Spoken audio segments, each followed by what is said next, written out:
Good morning बच्चों।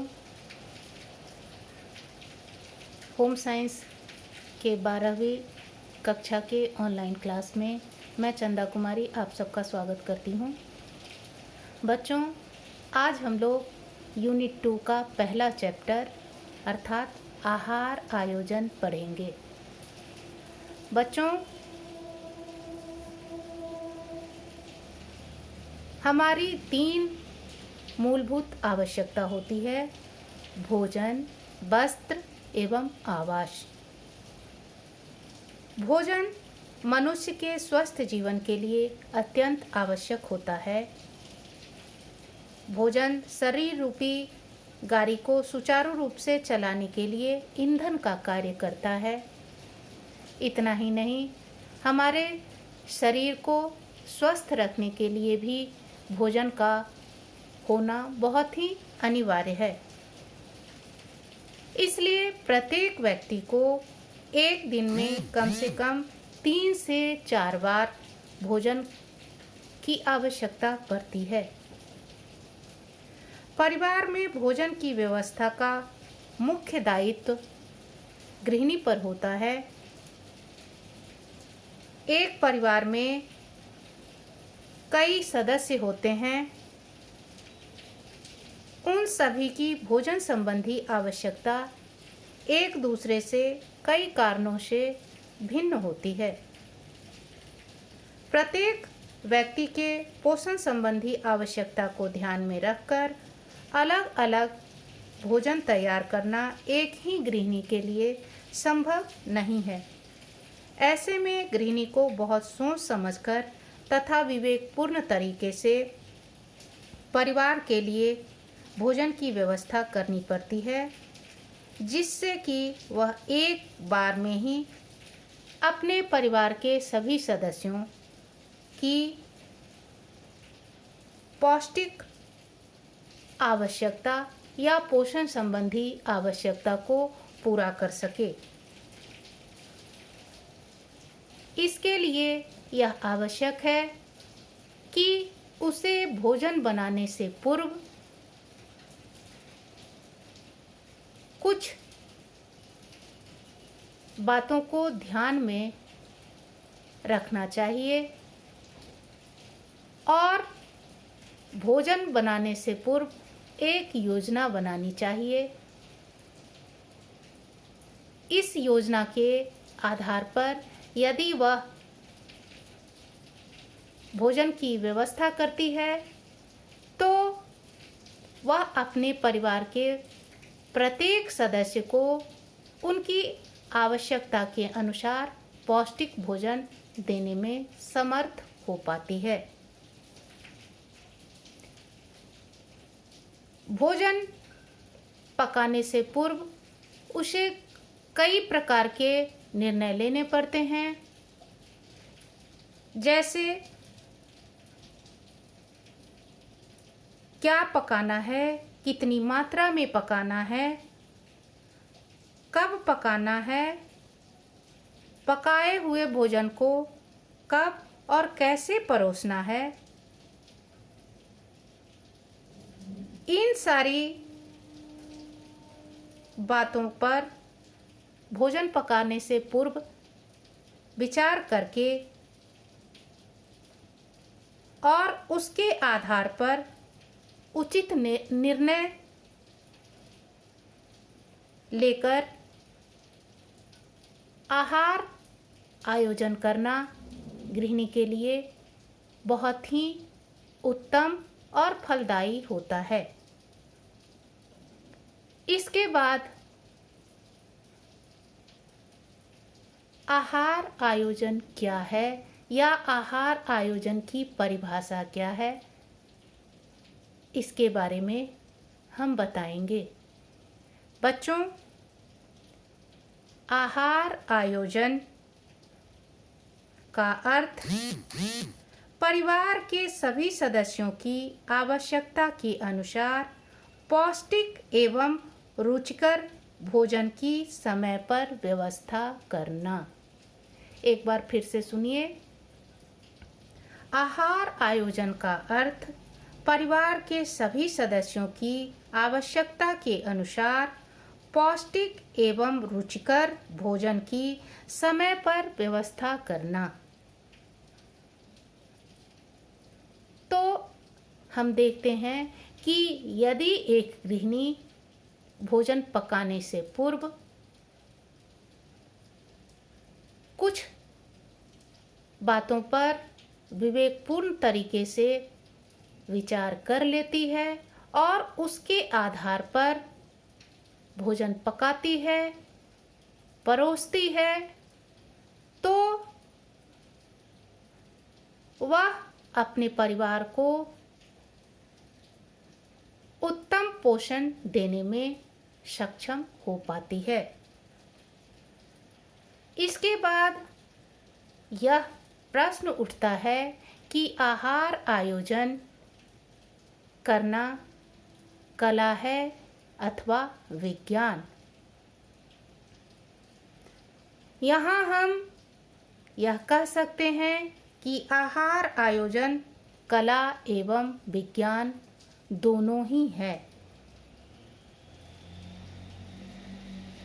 आहार आयोजन को विज्ञान इस दृष्टि से माना गया है क्योंकि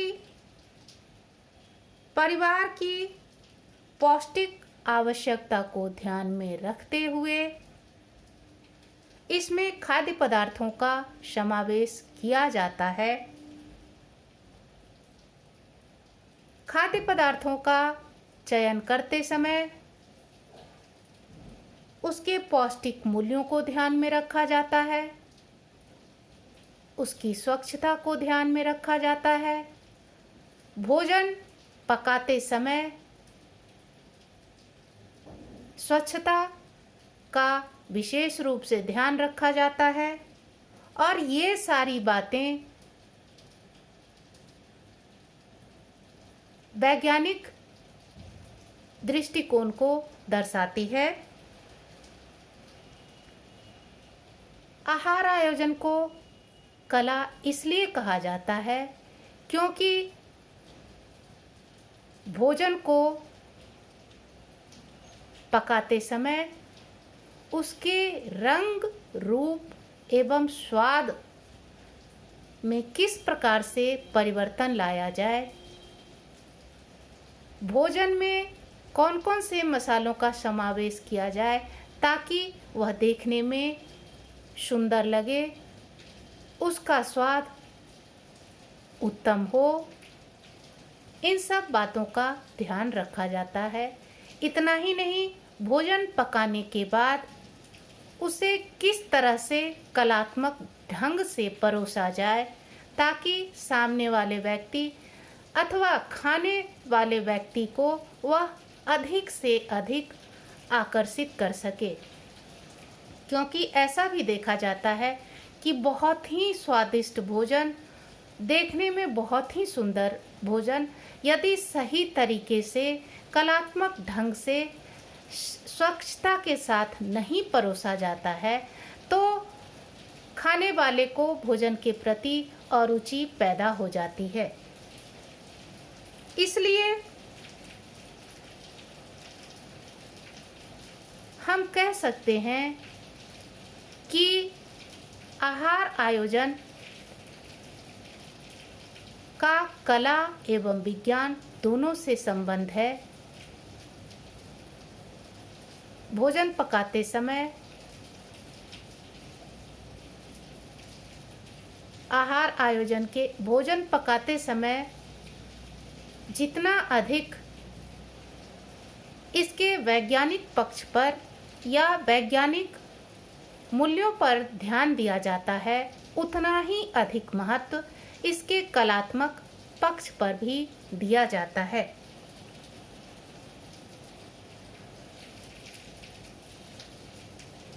इतना ही नहीं, हम यह भी कह सकते हैं कि कोई भी भोजन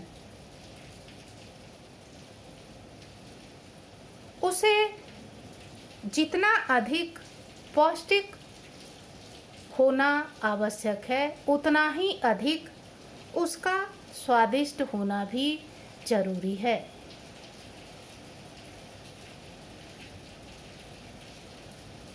घर की गृहिणी का यह भरसक प्रयास होता है कि वह अपने पकाए हुए भोजन से अपने परिवार के प्रत्येक सदस्य का न केवल भूख शांत करे, बल्कि उन्हें मानसिक संतुष्टि भी प्रदान करे।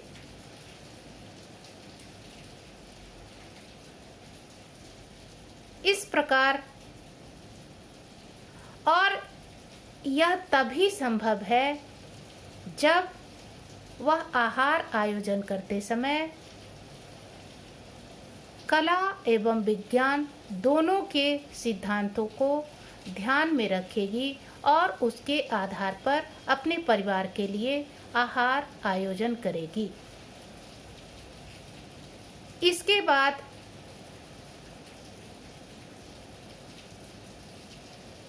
हम आहार आयोजन के मुख्य सिद्धांतों के बारे में चर्चा करेंगे। बच्चों, आहार आयोजन करते समय इसके कुछ मूलभूत सिद्धांत को ध्यान में रखना आवश्यक होता है। यदि उन सिद्धांतों को ध्यान में ना रखा जाए और आहार आयोजन किया जाए तो वह आहार आयोजन सफल नहीं हो पाएगा। अर्थात एक गृहिणी अपने परिवार के सदस्यों को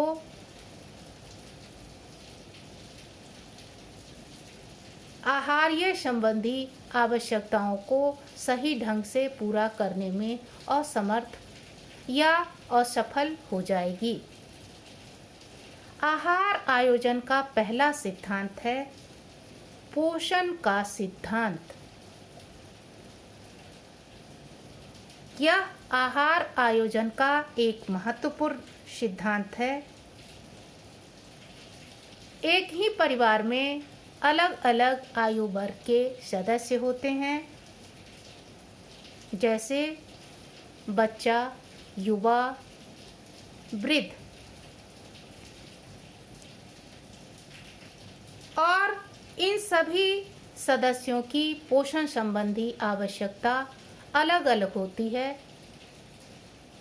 एक बच्चे का शारीरिक वृद्धि और विकास तीव्र गति से होता है, इसलिए उसका आहार आयोजन करते समय गृहिणी को यह ध्यान देना चाहिए कि उसके आहार में उन भोज्य पदार्थों का अधिक से अधिक समावेश होना चाहिए जो उसके शारीरिक वृद्धि एवं विकास में सहायक हो। इसी प्रकार जब वह एक युवा के लिए भोजन पकाती है तो उसे इस बात का ध्यान रखना चाहिए कि एक युवा लड़के को, एक युवती लड़की को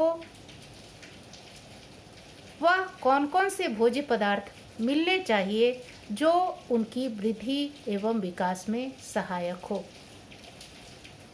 वृद्धावस्था में प्रायः लोगों को पाचन संबंधी समस्या होती है। उनका पाचन तंत्र कमजोर हो जाता है। वे शारीरिक रूप से इतने सक्रिय नहीं होते कि वो आसानी से सभी भोज्य पदार्थों को पचा सकें। इसलिए उनका आहार आयोजन करते समय यह ध्यान देना चाहिए कि उनके आहार में वैसे भोज्य पदार्थों को शामिल किया जाए जिसे पचाने में उन्हें किसी प्रकार की कठिनाई ना हो। इसके बाद आता है दूसरा सिद्धांत, परिवार के अनुकूल भोजन। अर्थात आहार आयोजन करते समय इस सिद्धांत को भी ध्यान में रखना चाहिए कि जो आहार आयोजन किया जा रहा है वह परिवार के सभी सदस्यों के अनुकूल हो।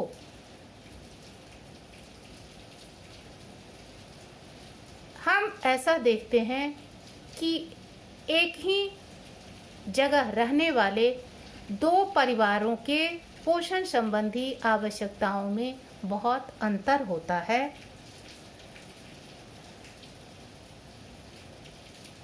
इसका मुख्य कारण परिवार में रहने वाले सदस्यों की संख्या, उनकी आयु तथा उन परिवार के सदस्यों की भोजन संबंधी रुचियों में अंतर का होना होता है। इसके अतिरिक्त कुछ परिवार में लोग 3 बार आहार लेते हैं, अर्थात सुबह का नाश्ता, दोपहर का भोजन और रात्रि का भोजन। लेकिन कुछ परिवार में लोग कम से कम 5 बार भोजन करते हैं, अर्थात सुबह का नाश्ता, दोपहर का भोजन, फिर चाय, फिर शाम का नाश्ता और रात का भोजन। ऐसे में उन परिवारों के सदस्यों के आहार्य बारंबारता को देखते हुए, उनकी भोजन संबंधी रुचियों को देखते हुए ही आहार आयोजन करना श्रेयस्कर होता है। इसके बाद आता है भोजन में नवीनता लाना। बच्चों, आहार आयोजन का यह एक प्रमुख और महत्वपूर्ण सिद्धांत है। यदि कोई गृहिणी एक ही तरह का भोजन बार बार अपने परिवार को परोसती है, तो स्वाभाविक है कि परिवार के सदस्यों की भोजन संबंधी रुचियों में या उन्हें उस भोजन से अरुचि होना स्वाभाविक हो जाता है, क्योंकि कोई भी व्यक्ति एक ही भोजन बार बार खाकर ऊब जाता है। वह खाने में कुछ नवीनता चाहता है। ऐसे में गृहिणी का यह दायित्व बनता है कि वह अपने परिवार के सदस्यों का जब आहार आयोजन करती है, तो उसे इस बात पर भी ध्यान रखना चाहिए कि एक ही प्रकार के आहार की बारंबारता ना हो। आहारों में परिवर्तन लाना और नवीनता लाना भी आवश्यक होता है। भोजन में नवीनता लाने के लिए वह या तो भोजन पकाने के तरीके में परिवर्तन ला सकती है, या फिर भोजन में जिन भोज्य पदार्थों का उपयोग किया गया है, उन भोज्य पदार्थों को बदलकर भोजन पकाते समय जिन मसालों का व्यवहार किया गया है, उन मसालों में भी परिवर्तन करके वह अपने आहार में नवीनता ला सकती है और अपने परिवार के सदस्यों को उनकी इच्छा के अनुसार भोजन परोस सकती है। इसके बाद आता है भोजन का तृप्तिदायक होना। तृप्तिदायक आहार से यह मतलब यह अर्थ होता है कि ऐसा आहार या भोजन जिसको खाने के बाद व्यक्ति आत्मसंतोष और तृप्ति का अनुभव कर सके।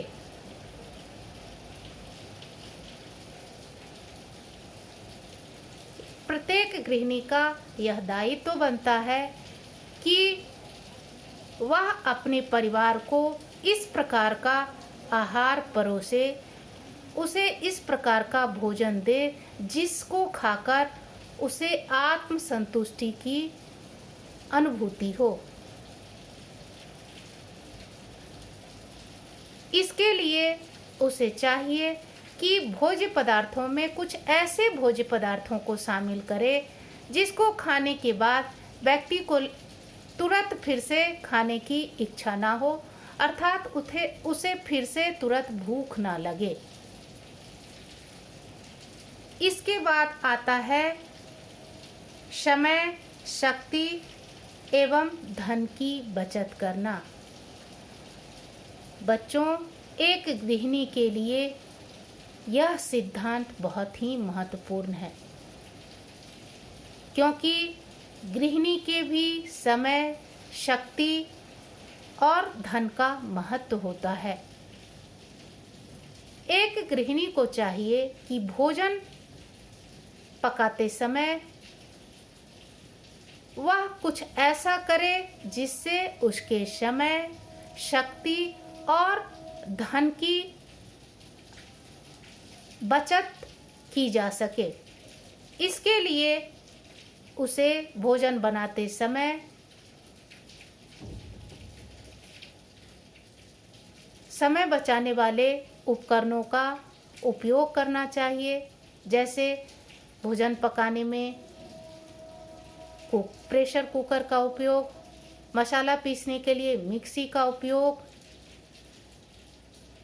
खाना पकाने के लिए गैस चूल्हे का उपयोग करना चाहिए।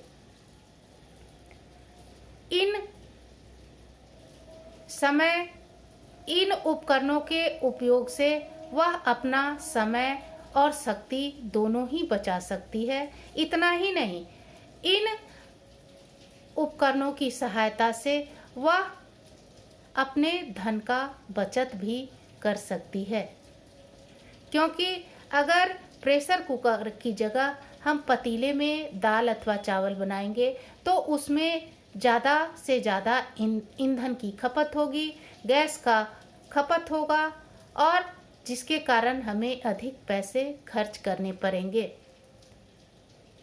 इतना ही नहीं, खाना बनाने के बाद कुछ न कुछ भोज्य पदार्थ बच जाते हैं। उन भोज्य पदार्थों को दोबारा से प्रयोग में लाने के लिए उसे सुरक्षित रखना जरूरी होता है। ऐसे भोज्य पदार्थों को सुरक्षित रखने के लिए हम फ्रीज का व्यवहार भी कर सकते हैं। तो इस प्रकार हम देखते हैं कि आहार आयोजन एक गृहिणी के लिए बहुत ही महत्वपूर्ण होता है। अपने परिवार के लिए आहार आयोजन करने से पूर्व यदि वह उससे संबंधित कुछ बातों पर ध्यान देती है और उसके अनुसार आहार आयोजन करती है, तो वह अपने परिवार के प्रत्येक सदस्य को उनकी शारीरिक आवश्यकता के अनुसार पौष्टिक एवं संतुलित आहार देने में सफल हो पाती है। धन्यवाद।